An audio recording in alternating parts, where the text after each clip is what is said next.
Good morning students. आपको सारे notes, videos, books वगैरह मिल गई होंगी। बेसिकली थोड़ा सा मेरे बारे में बताता हूँ। मेरा नाम पुनीत है। एमबीए का क्लासेस लेता हूँ। 2006 से पढ़ा रहा हूँ। 20 इयर्स का मेरे को एक्सपीरियंस है। Viju, Poornima, JECRC, Arya, ILM, IRM, IPS business school, सब में मैं जा रहा हूँ और एज अ गेस्ट फैकल्टी पढ़ा रहा हूँ। और इवनिंग में मेरा क्लासेस चलता है, ऑनलाइन ऑफलाइन रिकॉर्डेड, तीनों मोड पे क्लासेस चलता है। उसके अलावा एक टॉप कॉलेज है एमबीए का, आईएम अहमदाबाद, वहां मैं बच्चों को हर साल लेके जाता हूँ। मुंबई में एआई यूनिवर्सल, यहाँ पे गेस्ट पढ़ा रहा हूँ मैं। जेईसीआरसी में पढ़ा रहा हूँ, आर्या कॉलेज में पढ़ा रहा हूँ। इन कॉलेजेस में मैं पढ़ा रहा हूँ। देखिए, राइटर भी हूँ। 2008 से मैंने बुक्स वगैरह लिखना स्टार्ट कर दिया था। यूट्यूब पे सारे वीडियोस मिल जाएंगे, रिकॉर्डेड लाइव लेक्चर सब कुछ मिल जाएंगे। बस एक छोटा सा इंपॉर्टेंट डिस्कशन आप लोगों से करना था। एमबीए आप कहीं से भी करें, थोड़ा सा मेरे से आप डिस्कस करके अगर आप एमबीए ज्वाइन करते हैं तो आप थोड़ा सेफर मोड में रहेंगे। उसका रीजन बताता हूँ क्यों। क्योंकि मेरे को जो एक्सपीरियंस है ना 20 इयर्स का, एमबीए में प्लेसमेंट होगा कि नहीं होगा, कॉलेजेस कैसे पढ़ाते हैं, क्या उनका प्लेसमेंट स्ट्रक्चर है, क्या इंटरनल एक्सटर्नल इन्फॉर्मेशन है, मेन चीज अंदर क्या चल रहा है उनके। क्योंकि मैं तो रेगुलर कॉलेजेस में जा रहा हूँ तो मेरे को पता है कौन से कॉलेज में क्या चल रहा है। तो आप मेरे से थोड़ा सा एडवाइस लेके अगर आप एडमिशन लेते हैं तो थोड़ा सा सेफर जोन में रहेंगे। बाकी आपके डिस्टेंस के ऑनलाइन के एडमिशन, मणिपाल हो गया, एमएटी हो गया, ज्ञान विहार हो गया, तो यहाँ भी आपको अवेलेबल हो जाएंगे। तो आप अगर एडमिशन लेते हैं तो प्लीज मेरे से कंसल्ट करना। हो सकता है कि मैं आपको एक बेस्ट कॉलेज बता पाऊं और एक सेफर जोन में लेके जा पाऊं। क्योंकि एडमिशन लेने के बाद बच्चों को लगता है कि यार गलत जगह चले गए। Okay, best of luck. मेरा नंबर आपके पास है। साथ के साथ अगर आपको कोई और क्वेरी चाहिए तो मेरे को व्हाट्सअप करें या कॉल कर सकते हैं। Okay, best of luck. नमस्कार और द डीप डाइव में आपका स्वागत है। आज हम कॉर्पोरेट दुनिया के एक ऐसे शब्द पर बात करने वाले हैं जिसे हम सब ने सुना है और शायद बहुत सी मीटिंग्स में इस्तेमाल भी किया है। ट्रेनिंग नीड असेसमेंट या टीएनए। और सच कहूं तो टीएनए उन शब्दों में से एक है जिसे सुनकर कुछ लोग आंखें घुमा लेते हैं। हाँ, उन्हें लगता है लो आ गया एक और एचआर का भारी भरकम प्रोसेस। बिल्कुल। और यही आज की हमारी बातचीत का मुद्दा है। हम सब जानते हैं कि टीएनए क्या है, मतलब ट्रेनिंग की जरूरत को पहचानना। लेकिन सवाल ये नहीं है कि ये क्या है, सवाल ये है कि इससे सही तरीके से कितने लोग करते हैं। ये एक बहुत जरूरी सवाल है, क्योंकि एक गलत या आप कह सकते हैं आधे अधूरे टीएनए का नतीजा सिर्फ एक बोरिंग ट्रेनिंग सेशन नहीं होता। नहीं, इसका नतीजा होता है समय, पैसा और सबसे जरूरी कर्मचारियों के भरोसे की बर्बादी। टीएनए अंदाजे से तीर चलाना और एक सर्जिकल स्ट्राइक करने के बीच का फर्क है। वाह, सर्जिकल स्ट्राइक। बिल्कुल। तो आज हम उसकी एनाटॉमी को समझेंगे। बिल्कुल। तो चलिए सीधे मुद्दे पर आते हैं। टीएनए का जो कोर आइडिया है वो है गैप को पहचानना। मतलब एक कर्मचारी के मौजूदा प्रदर्शन और उससे जो अपेक्षित प्रदर्शन है उसके बीच का फासला। हाँ, करंट और डिजायर्ड परफॉर्मेंस। एग्जैक्टली। लेकिन यहीं पर पहली और सबसे बड़ी गलती होती है ना? लोग मान लेते हैं कि हर गैप का इलाज ट्रेनिंग है। बिल्कुल, ये सबसे आम पीएच है, मतलब एक जाल है। हर परफॉर्मेंस प्रॉब्लम एक स्किल प्रॉब्लम नहीं होती। मैं आपको एक असल उदाहरण देता हूँ। जरूर। एक बड़ी टेक कंपनी की सेल्स टीम अपने टारगेट्स लगातार मिस कर रही थी, तो मैनेजमेंट ने तुरंत एक महंगी एडवांस्ड सेल्स निगोशिएशन ट्रेनिंग का बजट अप्रूव कर दिया। सुनने में तो ये एक लॉजिकल कदम लगता है। सेल्स गिर रही है तो सेल्स ट्रेनिंग दो। ऊपर से तो यही लगता है। शुक्र है कि उनके एचआर हेड ने ट्रेनिंग से पहले एक क्विक टीएनए करने पर जोर दिया। अच्छा। और जब उन्होंने असल में सेल्स टीम से बात की तो पता चला कि प्रॉब्लम स्किल की थी ही नहीं। तो फिर क्या थी? असली प्रॉब्लम उनका नया सीआरएम सॉफ्टवेयर था। वो इतना इतना ज्यादा कॉम्प्लिकेटेड और स्लो था कि सेल्स टीम का आधा दिन तो डेटा एंट्री में निकल जाता था। अरे, वो ग्राहकों से बात करने की बजाय सॉफ्टवेयर से लड़ रहे थे। तो वो लाखों रुपए की ट्रेनिंग पूरी तरह बर्बाद हो जाती। बिल्कुल बर्बाद। और तो और वो टीम का मनोबल और गिरा देती है। टीम को लगता कि मैनेजमेंट उनकी असल समस्या तो सुन ही नहीं रहा। सही बात है। तो टीएनए का पहला और सबसे जरूरी काम सिर्फ गैप पहचानना नहीं है, बल्कि उस गैप का सही कारण, उसकी इटियोलॉजी पता लगाना है। मतलब ये जानना कि ये स्किल की कमी है, विल की कमी है, या फिर जैसा इस केस में था, क्या यह माहौल या हिल, मतलब पहाड़ जैसी कोई बाधा उसकी प्रॉब्लम है। स्किल, विल और हिल। वाह, ये एक बेहतरीन फ्रेमवर्क है। तो अगर हमें असली कारण तक पहुंचना है तो यहीं पर शायद टीएनए के वो 3 क्लासिक लेवल काम आते हैं: संगठनात्मक, कार्य और व्यक्तिगत। हाँ, ऑर्गेनाइजेशनल, टास्क और इंडिविजुअल। हम सब ने इनके बारे में पढ़ा है, लेकिन असल चुनौती तब आती है जब इन तीनों लेवल से मिले सिग्नल्स एक दूसरे से मेल नहीं खाते। हाँ, और ऐसा अक्सर होता है। हाँ। थ्योरी में ये बहुत सीधा लगता है, लेकिन प्रैक्टिकल दुनिया थोड़ी मैसी होती है। चलिए एक एक करके इन लेवल्स की असल चुनौतियों को समझते हैं। ठीक है। सबसे पहले हैं संगठनात्मक या ऑर्गेनाइजेशनल लेवल एनालिसिस। ये टॉप डाउन व्यू है। कंपनी कहां जाना चाहती है, हाँ। हमारे स्ट्रेटेजिक गोल्स क्या हैं। लेकिन इसमें एक खतरा नहीं है कि ये सिर्फ टॉप मैनेजमेंट की एक विश लिस्ट बनकर रह जाए। मान लीजिए मैनेजमेंट कहता है कि हमारा लक्ष्य इनोवेशन की संस्कृति बनाना है। सुनने में बहुत अच्छा लगता है, लेकिन जमीनी हकीकत से इसका क्या लेना देना? आपका सवाल बिल्कुल सही है। एक कमजोर टीएनए सिर्फ मैनेजमेंट के लक्ष्यों को दोहरा देगा, लेकिन एक मजबूत टीएनए इन लक्ष्यों को चुनौती देगा। कैसे? वो पूछेगा, ठीक है हमें इनोवेशन चाहिए, लेकिन हमारे मौजूदा सिस्टम्स और प्रोसेस क्या इनोवेशन को सपोर्ट करते हैं? क्या हमारे मैनेजर्स को ये सिखाया गया है कि असफलता को कैसे हैंडल करें? अच्छा। क्या हमारे पास रिस्क लेने के लिए कोई इंसेंटिव स्ट्रक्चर है? अगर इन सवालों का जवाब नहीं है, तो सिर्फ इनोवेशन पर ट्रेनिंग देना ऐसा है जैसे बिना इंजन के कार को पेंट करना। बिल्कुल। मतलब ये लेवल सिर्फ लक्ष्य तय नहीं करता, बल्कि उन लक्ष्यों को हासिल करने के लिए संगठन की तैयारी का एक रियलिटी चेक करता है। ठीक है, ये समझ आया। हाँ, अब आते हैं दूसरे लेवल पर, कार्य विश्लेषण या टास्क ऑपरेशनल लेवल। ये किसी खास जॉब रोल को करने के लिए जरूरी स्किल्स को देखता है। हाँ, और यहां सबसे आम तरीका है जॉब डिस्क्रिप्शन यानी जेडी को पढ़ना। लेकिन यही एक और पीछ है।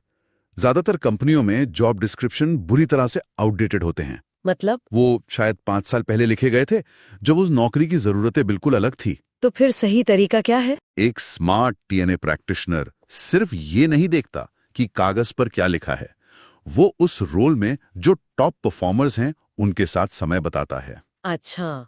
वो ये समझने की कोशिश करता है कि ये लोग ऐसा क्या अलग करते हैं जो बाकी नहीं कर पा रहे। असली स्किल्स, जिन्हें हम टैसिट नॉलेज कहते हैं, वो जेडी में नहीं बल्कि इन टॉप परफॉर्मर्स के काम करने के तरीके में छिपी होती हैं। मतलब जासूसी करनी पड़ती है एक तरह से। आप कह सकते हैं। हो सकता है कि एक सेल्स पर्सन की सफलता का राज उसका प्रोडक्ट नॉलेज नहीं, बल्कि उसकी फॉलोअप करने की आदत हो, जो शायद जेडी में लिखी ही ना हो। ये तो बहुत असरदार लगता है, मतलब कागज से हटकर असल काम को देखना। जी। और फिर आता है तीसरा लेवल, व्यक्तिगत विश्लेषण। हर एक कर्मचारी की जरूरत को समझना। सुनने में तो ये बहुत अच्छा लगता है, पर मुझे यहाँ एक प्रैक्टिकल सवाल पूछना है। पूछिए। एक 500 या 5000 लोगों की कंपनी में हर एक कर्मचारी का इतना गहरा विश्लेषण कैसे किया जा सकता है? ये तो मतलब बहुत ज्यादा समय और पैसा लेगा। ये एक बहुत वैलिड कंसर्न है, और इसका जवाब है आपको हर किसी का विश्लेषण करने की जरूरत नहीं है। आपको डेटा का स्मार्ट तरीके से इस्तेमाल करना है। कैसे? परफॉर्मेंस अप्रेजल के आंकड़े देखें। कौन से कर्मचारी लगातार उम्मीद से कम प्रदर्शन कर रहे हैं? कौन से मैनेजर्स अपनी टीम के बारे में लगातार एक ही तरह की स्किल की कमी का फीडबैक दे रहे हैं? क्या कस्टमर फीडबैक में किसी खास टीम या व्यक्ति के बारे में कोई पैटर्न उभर रहा है? आप 80-20 के नियम का इस्तेमाल करते हैं। आप उन 20% कर्मचारियों या टीमों पर ध्यान केंद्रित करते हैं जहां से 80% परफॉर्मेंस गैप आ रहा है। अच्छा, तो ये पूरी आबादी का सेंसस करने जैसा नहीं है, ये स्ट्रेटेजिक सैम्पलिंग जैसा है। बिल्कुल। ठीक है, तो ये उतना डरावना नहीं है जितना लगता है। तो हमने तीनों लेवल्स की चुनौतियों को समझ लिया, अब इन्हें एक साथ जोड़ते हैं। टीएनए की जो 5 कदमों वाली प्रक्रिया किताबों में पढ़ाई जाती है, लक्ष्यों को पहचानना, वर्तमान प्रदर्शन देखना, गैप ढूंढना, कारण पता लगाना और फिर समाधान देना। सुनने में ये बहुत लीनियर और साफ सुथरा लगता है। क्या असल में भी ऐसा ही होता है? असल में ये कहीं ज्यादा गंदा और इटरेटिव होता है। अच्छा। ये एक सीधी रेखा नहीं बल्कि एक गोलाकार प्रक्रिया है। आप अक्सर चौथे कदम पर पहुंचकर महसूस करते हैं कि पहले कदम पर आपकी लक्ष्यों की समझ ही गलत थी। ओह। या आप व्यक्तिगत विश्लेषण करते समय पाते हैं कि असल समस्या कार्य विश्लेषण के लेवल पर है। चलिए उस सेल्स टीम वाले उदाहरण पर वापस चलते हैं और इस प्रक्रिया को असल में काम करते हुए देखते हैं। ठीक है। तो पहला कदम, संगठनात्मक लक्ष्य, बिक्री में 20% की वृद्धि। दूसरा कदम, वर्तमान प्रदर्शन लक्ष्य से 15% पीछे। तीसरा कदम, गैप साफ दिख रहा है। हाँ। अब आता है चौथा और सबसे महत्वपूर्ण कदम। इस गैप का कारण क्या है? मैनेजमेंट का पहला अंदाजा था टीम की नेगोशिएशन स्किल्स कमजोर हैं रहे थे। लेकिन जब टीएनए किया गया तो परतें खुलनी शुरू हुई। टास्क एनालिसिस में पता चला कि पिछले 6 महीनों में कंपनी ने 4 नए प्रोडक्ट्स लॉन्च किए हैं। जॉब की जरूरतें बदल चुकी हैं। अब सिर्फ बेचना काफी नहीं है, अब एक सलाहकार की तरह ग्राहक को समाधान देना है। ओके, तो प्रॉब्लम का एक नया एंगल सामने आया। फिर हुआ व्यक्तिगत विश्लेषण, इंडिविजुअल एनालिसिस। यहां कुछ बहुत दिलचस्प बातें सामने आई। जो नए सेल्स पर्सन थे, उनके पास इन नए प्रोडक्ट्स की टेक्निकल जानकारी ही नहीं थी। अरे बाप रे। वो ग्राहकों के सवालों का जवाब ही नहीं दे पाते थे।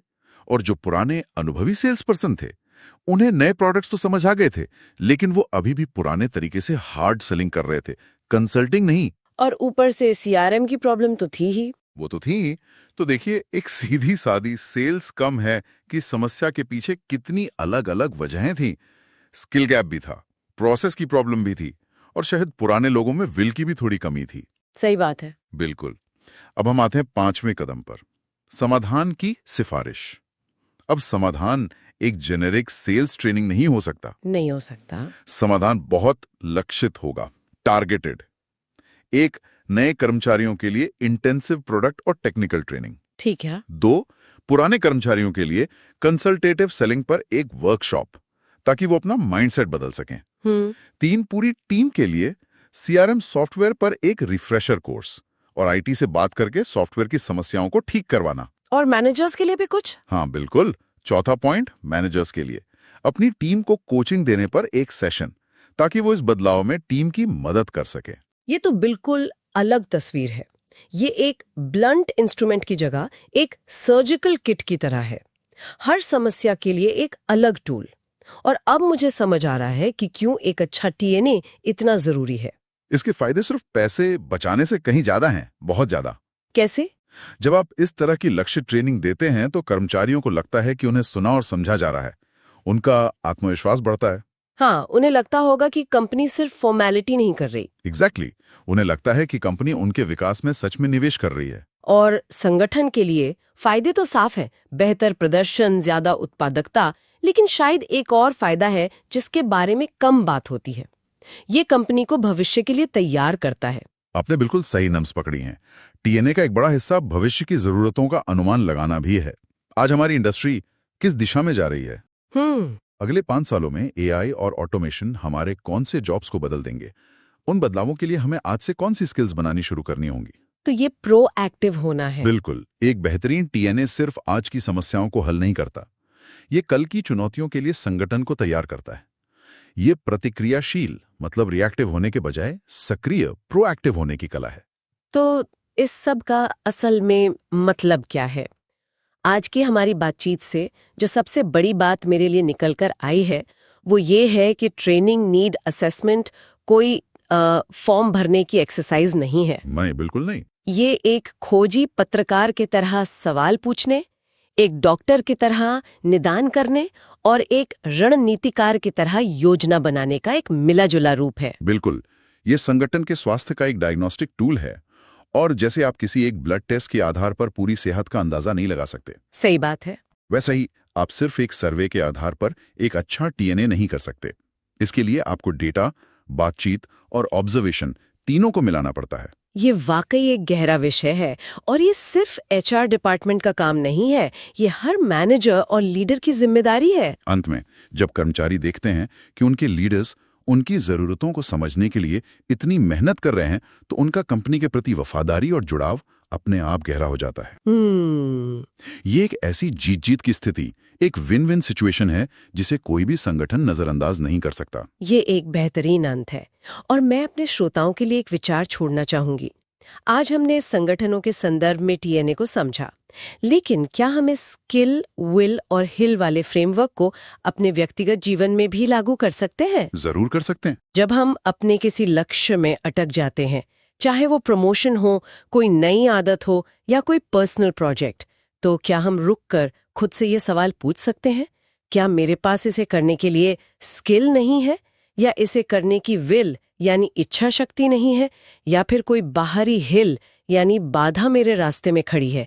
अपने प्रदर्शन के गैप का सही कारण जानना शायद उस गैप को भरने का पहला और सबसे महत्वपूर्ण कदम है।